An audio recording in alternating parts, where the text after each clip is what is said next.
మహాశివరాత్రి అంటే ఏంటి? ఆ రోజున పాటించాల్సిన ముఖ్యమైన 3 అంశాలేంటి అనేది ఈ వీడియోలో చూద్దాం. భారతీయ హిందూ సాంప్రదాయ పండగలన్నీ తిథులతోనూ, నక్షత్రాలతోనూ ముడిపడి ఉంటాయి. కొన్ని పండుగలకు తిథులు, మరికొన్ని పండగలకు నక్షత్రాలు ప్రధానమవుతాయి.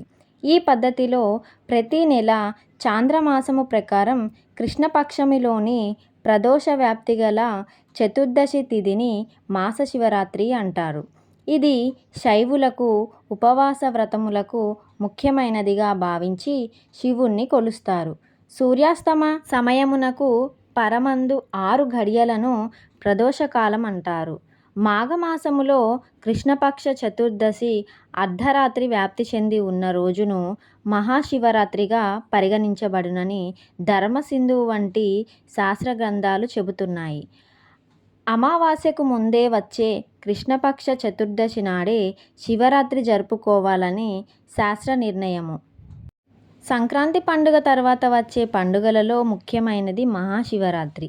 అన్ని పండుగలు పగటిపూట జరుపుకుంటే ఈ పండుగ మాత్రం రాత్రిపూట జరుపుకుంటాము.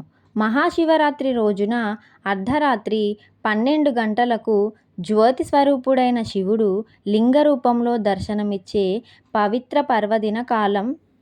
శివరాత్రి రోజు పగలంతా ఉపవాసం ఉండి మనస్సును దైవచింతన గావిస్తూ రాత్రి సమయంలో శివుడి అనుగ్రహం కొరకు నిద్రపోకుండా మేలుకొని భక్తి శ్రద్ధలతో అభిషేకాలు, పూజలు, భజనలు చేస్తారు. అందుచేత శివరాత్రిగా పిలువబడుతుంది. ఇది హిందువులకు, ముఖ్యంగా శైవులకు అత్యంత పుణ్యప్రదమైన రోజు. మహాశివరాత్రిని హిందువులు ఎంతో గొప్ప పర్వదినంగా జరుపుకొని శివుణ్ణి కొలచి తరిస్తారు. మహాశివరాత్రి రోజు ముఖ్యంగా పాటించవలసినవి 3 ఉన్నాయి. అవి: 1. ఉపవాసం ఉండడం. 2. రాత్రి జాగరణ చేయడం. 3. శివనామ స్మరణతో అభిషేకాలు చేయడం. శివుడు లింగోద్భవ మూర్తిగా అవతరించడానికి ఒక పురాణ కథ ఉంది. ఒకానొక రోజు బ్రహ్మ విష్ణువుల మధ్య మాటామాటా పెరిగి వారిరువురిలో ఎవరు గొప్పో అని తేల్చుకోవాలనుకున్నారు. విషయంలో సహోద్యత పొందక వాదన తారాస్థాయికి చేరింది. ఇద్దరిలో ఎవరూ తగ్గలేదు.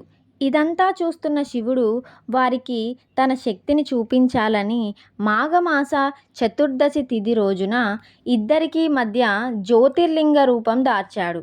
బ్రహ్మ విష్ణువులు లింగాకారంలో ఉన్న ఆ శివుని యొక్క ఆది అంతం తెలుసుకోవాలని విష్ణువు వరాహ రూపం ధరించి లింగాకారంలో ఉన్న శివలింగ అడుగు భాగాన్ని వెతుకుతూ వెళ్ళాడు.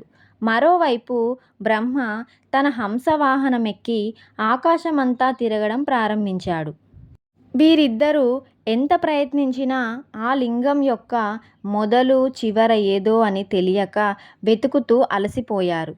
చివరికి ఇక లాభం లేదనుకొని ఇద్దరూ కలిసి శివుని వద్దకు చేరుకొని, మేము నీ శక్తిని తేల్చుకోలేకపోతున్నాము అని అడగగానే శివుడు చిరునవ్వు నవ్వి, మీలో ఎవరు గొప్ప అనే పోటీతో, వాదోపవాదనతో ఉన్న దానిని గమనించి మీ పోటీని తగ్గించడానికి నేను ఈ లింగాకారంగా అవతరించాల్సి వచ్చింది అని వారికి నిజరూపంతో వివరించి చెబుతాడు. అప్పుడు బ్రహ్మ విష్ణువులు శివుడి ఆధిక్యతను గ్రహించి పూజించి కీర్తిస్తారు. ఆ రోజే మహాశివరాత్రి అయినదని పురాణ కథనం. శివరాత్రి నాడు చేయవలసిన శాస్త్ర విధులు. మహాశివరాత్రి రోజు బ్రహ్మముహూర్తంలో నిద్రలేచి ఇల్లంతా శుభ్రపరచుకొని తలస్నానం చేసి పూజా గదిని శుభ్రం చేసుకోవాలి. గుమ్మాలకు తోరణాలు కట్టుకోవాలి. పూజ గదిలో ముగ్గులు వేసుకొని రకరకాల పూలతో అలంకరించుకోవాలి.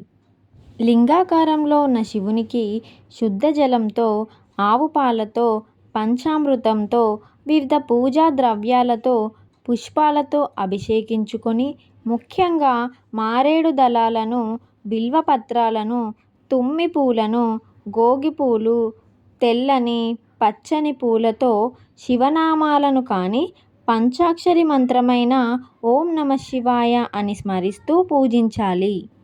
తాంబూలం, చిలకడ దుంప, అరటిపండు, జామపండు, ఖర్జూర పండును సమర్పించి పూజ చేస్తున్న సమయంలో నిష్ఠతో శివ అష్టోత్తరం లేదా పంచాక్షరి మంత్రాన్ని పఠించాలి. ప్రాతకాలం నుండి ఉదయం 9 గంటలలోపు అభిషేకాలు చేసే పూజకు ఉత్తమ ఫలితాలు ఉంటాయి.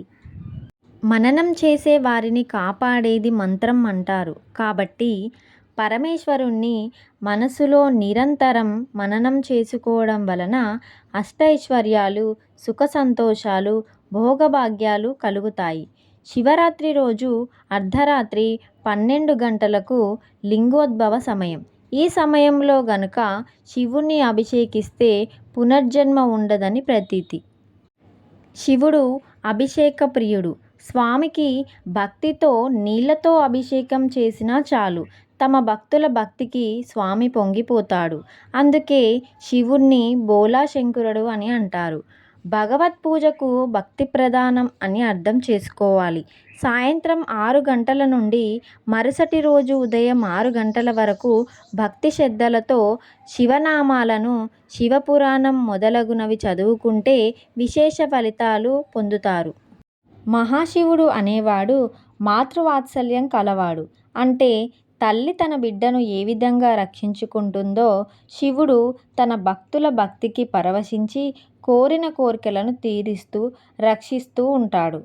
ఈ మహాశివరాత్రికి పగలంతా ఉపవాసం ఉండి రాత్రంతా జాగరణ చేసి మరుసటి రోజు స్నానం చేసి మహా నైవేద్యంగా అన్నం కూరలు వండి దేవునికి నివేదన చూపించి ఉపవాసం చేసిన వారు తినే కంటే ముందే ఆవుకు బియ్యం, తోటకూర, బెల్లం కలిపి తినిపించి గోమాతకు 3 ప్రదక్షిణలు చేసి ఆ తర్వాత పేదవారికి అంటే ఆకలితో అలమటించే వారికి అన్నదానం చేయాలి. పశుపక్షాదులకు కూడా ఏదైనా అవి తినే ఆహార పదార్థాలు మరియు నీటిని వాటికి ఏర్పాటు చేయాలి. ఈ తంతు పూర్తి చేసిన తర్వాతనే తన ఉపవాస దీక్ష విరమణ గావించాలి.